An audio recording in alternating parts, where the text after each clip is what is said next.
नमस्कार फॅमिली। तर तुमचा पुन्हा एकदा भाग 3 म्हणजे आपल्या नवीन व्हिडिओमध्ये तुमचं सहर्ष स्वागत आहे। तर भाग 1 आणि भाग 2 बघितला असाल तर जाऊन बघा, तरच तुम्हाला समजेल देवस्वारी काय असते आणि कशी असते।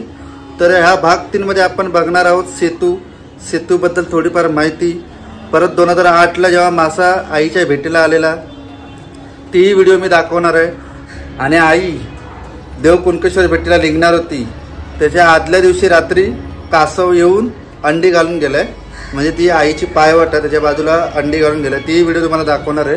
आणि लास्टला आईची आणि देव कुणकेश्वरची सुंदर अशी भेट ती या व्हिडिओमध्ये तुम्हाला दाखवणार आहे।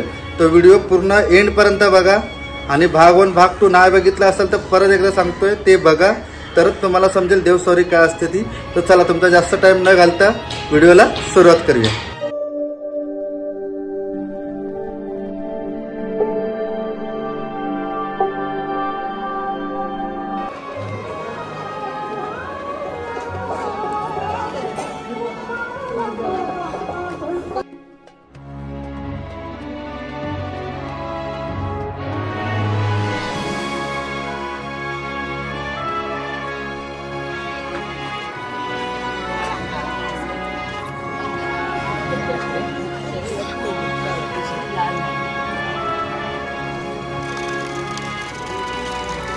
आता आपण चाललोय सेतूवर। आता सेतू म्हणजे काय तर त्याला तुम्हाला दाखवतो। का नाही विचारूया सेतू म्हणजे काय। काका सेतू म्हणजे काय हो? म्हणजे ते दिरबादेवीचं असं काय केलेलं आहे, थोडी माहिती द्याल का? पलीकडे जाण्यासाठी गेले। मग पहिल्यापासून काय त्याचं काय वैशिष्ट्य वगैरे काय आहे? वैशिष्ट्य म्हणजे पहिल्यांदा ते कोळी समाज आहेत ना, हा, ते एक मानकरी असतात, त्याच्या थोडीतून देवी पलीकडे जायची। हा, आणि मग बाकीच्यांनी रयतेला सोडायची बाकीच्या ओढ्यांनी। हा, मग ते सर्वांना ते पुण्य मिळायचं नाही ना, हा, जायला ओके। हा, सर्व बांधवांनी ठरवलं की आम्ही प्रत्येकाने होडी लावून, म्हणजे प्रत्येकाच्या होडीला पाय लागणार आपल्या देवीचा। हा, याच्यासाठी मग प्रत्येकाने ते आपापल्या होडी लावून त्याच्यावरती जाते देवी। नाही तर पहिल्यांदा एकच कोळीची होळी असायची, हा, म्हणजे मानलेली एक होळीची, हा, त्याला मान दिला असं, हा, त्याने सोडायचं। तेव्हा एवढी रयत नव्हती, हा, मग बाकीचे 1-2 होड्या घेऊन ते पलीकडे अलीकडे करायचे। बरोबर, म्हणजे ते सगळ्यांच्या बोटीला त्या देवीचे पाय लागायचे नाही, आणि आता सगळ्यांच्या बोटीला देवीचे पाय लागतात। ठीक आहे, ठीक आहे, धन्यवाद धन्यवाद। तुमची मारामारी बघा, काठी दे, कुर्ली आहे, कुर्ली खेकडा। तुम्हाला थोडक्यात समजलं असेल सेतू म्हणजे काय आणि त्याचा कशासाठी उपयोग केला जातो, पण तर तुम्हाला ते दाखवतो सेतू आता कसा येतो। चला तर बघा, आता तुम्हाला जवळ जाऊन दाखवतो। तुम्हाला वाटत असेल की या बोट अशा लाईनीत का लागलेत, चला तुम्हाला जरा जवळून जाऊन दाखवतो। काल कासावालाने अंडी घालून गेलं,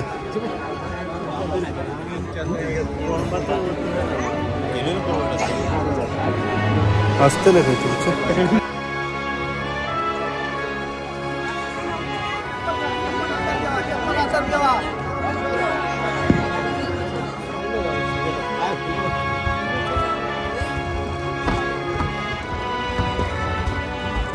बघा ह्यो असा सेतू, त्या काकाने सांगितल्याप्रमाणे तुम्हाला कळलं असेल की देवी एकाच बोटीने जायची दरवर्षी, आणि मग तोच भाग्यवान असायचा। पण तर सगळ्या लोकांनी ठरवलं की आम्ही सगळ्या बोटी एकत्र करू, म्हणजे सगळ्या बोटींना आपल्या देवीची, आपल्या आईचे पाय लागतील। त्यामुळे ही अशी आयडिया केलेली आहे। बघा बाजूला सगळं समुद्र आहे, बघा ह्या साईडला पण, आणि मधोमध आपले बोटी लावलेले आहेत आणि त्याला रस्ता केलेला आहे आईसाठी।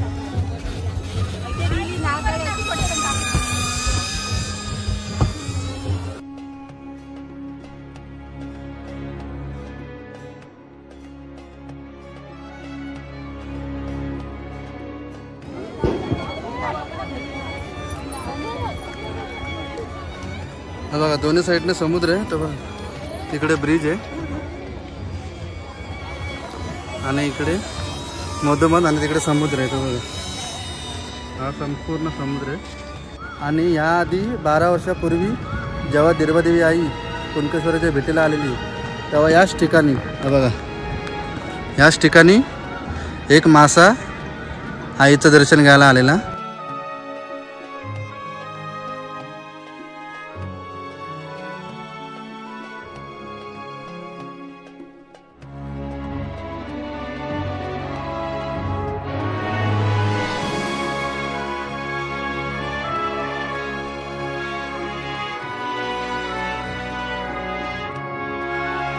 12 वर्षानंतर यावर्षी कालच एक म्हणजे ज्या रस्त्याने आई येते त्या रस्त्याला एक कासव आलं मोठंसं आणि तिच्या वाटेवर अंडे घालून गेलेलं आहे.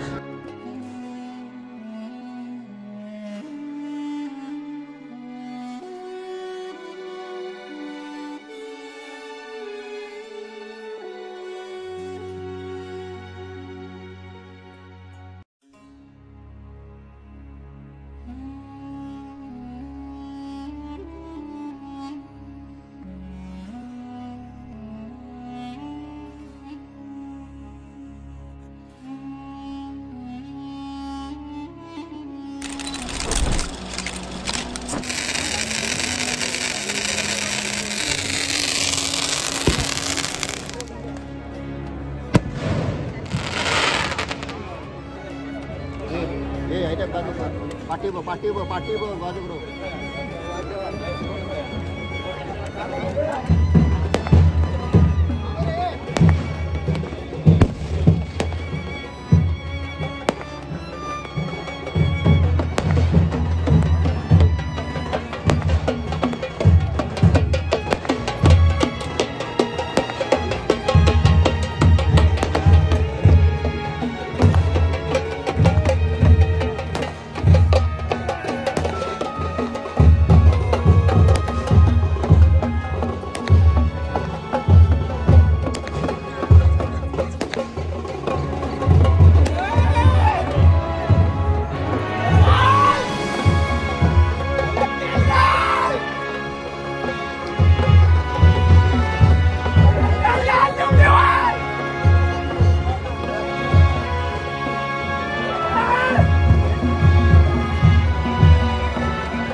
चला मित्रांनो, आता बघा हा डोंगर पार करून आपल्याला जायचं आहे. ते पार केलं की कुणकेश्वरचं मंदिर आहे ना. सगळी पब्लिक बघू शकता तुम्ही, सगळी खूप जमली आहे. तर चला पहिला हा पडाव पार करूया, नंतर भेटूया. तसं आम्ही सेतू पार केला, तसं 3-4 किलोमीटर आम्ही वाळूतून चालत होतो आणि आम्हाला तिथे पाणी नाही ना अजून काय सरबत नाही. तसं आम्ही हे पार केलं तर आम्हाला सरबत भेटलं. तर पहिलं पिऊया आणि आपल्याला हा डोंगर चढूया.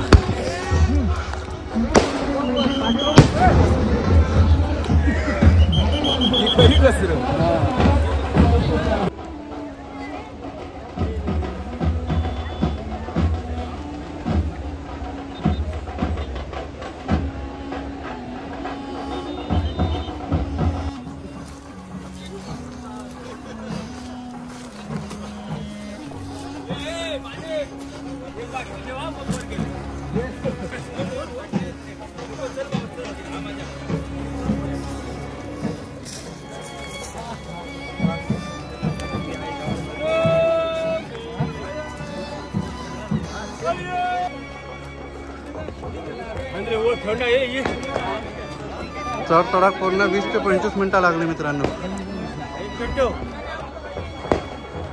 सगळ्यांची हालत बघा.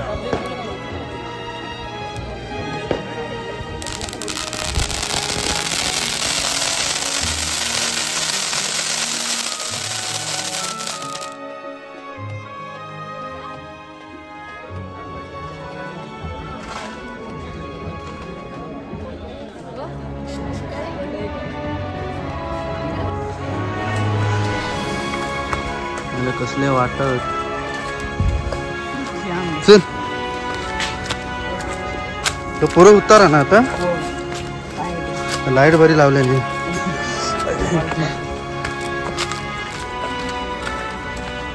मित्रांनो ज्या क्षणाची आपल्याला आतुरता होती तो क्षण संपलेला आहे आणि आता आपण पोचलो आहे तेव्हा दाखवतो.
श्रीदेव कुणकेश्वर, देवस्थान ट्रस्ट कुणकेश्वर, सेवा मंडळ मुंबई, ग्रामस्थ मंडळ कुणकेश्वर व ग्रामपंचायत कुणकेश्वर.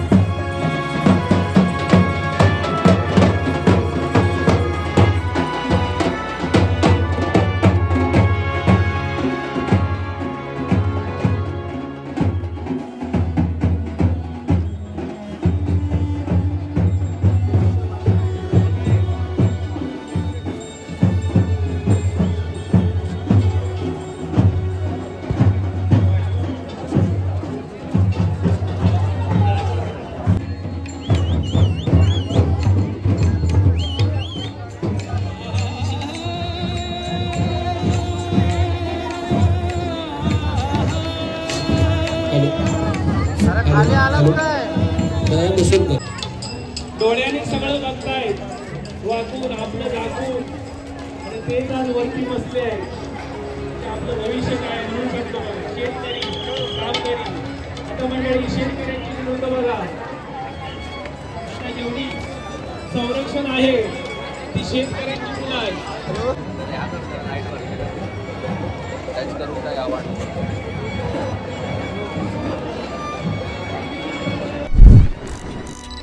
तैलास कशी वाटली आपल्या आईची देवस्वारी? भारी तर वाटतेच, कारण तब्बल 12 वर्षानंतर आपली आई श्री देव कुणकेश्वराच्या भेटीला गेलेली होती आणि सुंदर असं दर्शन झालेलं आहे. तर असो, तर व्हिडिओ आवडले असेल तर लाईक, शेअर आणि सबस्क्राईब करायला विसरू नका. आणि लवकरच भेटू भाग 4 मध्ये, कारण त्याच्यात आम्ही तुमका दाखवतोय फक्त आणि फक्त कुणकेश्वरची जत्रा. त्याच्यामध्ये खाऊचा, पिऊचा आणि आम्ही काय काय एन्जॉयमेंट केलेलं हे सगळं दाखवतोय. तर चला, वेळ नको घालवे, डायरेक्ट भेटूया पुढच्या व्हिडिओमध्ये. तोपर्यंत काळजी घ्या.